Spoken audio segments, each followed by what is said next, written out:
Hi, Jude here with today's thought. Today we go to our own beloved capital of the United States, the House of Representatives. I'm recording this the day before you're seeing it, and just after it became clear that Jim Jordan lost his third attempt to get elected speaker. He got the most votes, but short of the 217 he needed. And not only that, it looks like he got fewer votes the second time than the third time, and now it looks like he got fewer votes the third time than the second time. It's a real mess, and you can blame it on the reason why Kevin McCarthy, who I thought was doing a good job, I thought he was a good speaker to represent all the points of view of the Republicans, and it's really a shame that 4%, 8 representatives, Republicans, 4% allied with all of the Democrats to remove the speaker who was supported by 96% of the Republicans. It's really, I'm an independent, but even so, I think it's a traitorous, despicable act, and you can really pin it on Matt Gaetz. He's the one who filed the motion to vacate the chair, so he's responsible for that, and partly responsible for why there is no speaker right now. But the main responsibility, the person or persons really responsible for the House being in disarray, having no speaker, no ability to go forward. So well, I understand that the committees can still hold hearings. James Comer, Jason Smith, everybody who's looking at Joe Biden's corruption. That's apparently on the back burner, but the committees are, at least I understand, still meeting. But they really can't do anything, and they're running up against this deadline. Remember, the reason that Matt Gaetz filed this motion to vacate the chair was because Kevin McCarthy made a deal to for a continuing resolution to keep the government open for another 90 days, I think it was, or whatever, until sometime next month, November, to pass the appropriations bills. Now, none of that's being done right now, and no bill can be passed, so that time is running out. And the question is, what happens when it does run out if there's no speaker? Then you can't have a continuing resolution. You can't pass any of these appropriation bills.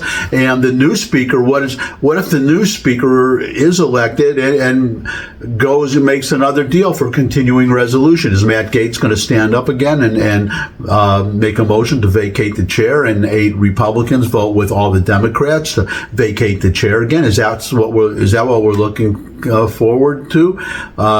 But it could happen. And again, who is responsible for this? Who is the person, who are the persons, singular or plural, responsible for this mess? And it's the idiots, whoever came up with this motion to vacate the chair in the first place.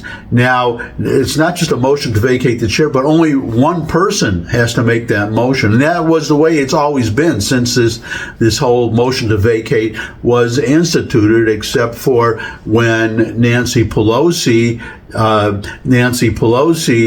ended the rule and required more, made it harder to vacate the chair. And Matt Gaetz, that was one of his conditions to support, he didn't vote, just to abstain from voting, to just vote present and allow McCarthy to become speaker, was McCarthy's agreement to reinstate that rule. One person, motion to vacate the chair, and Matt Gaetz used it. That's why that's one reason we are here today. But as I said, it's the idiot who came up with this rule in the first place.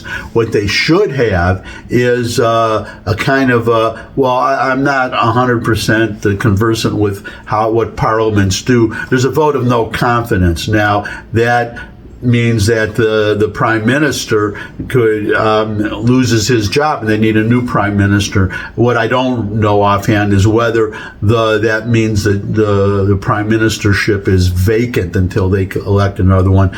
But anyways, what they should have in the House, it should be a motion of no confidence or a motion to replace the speaker, replace the current speaker. But, and this is the important part, the current speaker remains in office with full powers, retains the speakership until and unless a new speaker can be selected, so that the House has a speaker and the House can continue to conduct business, which means that the whole Congress can conduct business, because the Senate is kind of stuck too. No legislation can pass. Legislation has to pass both houses. So they have to.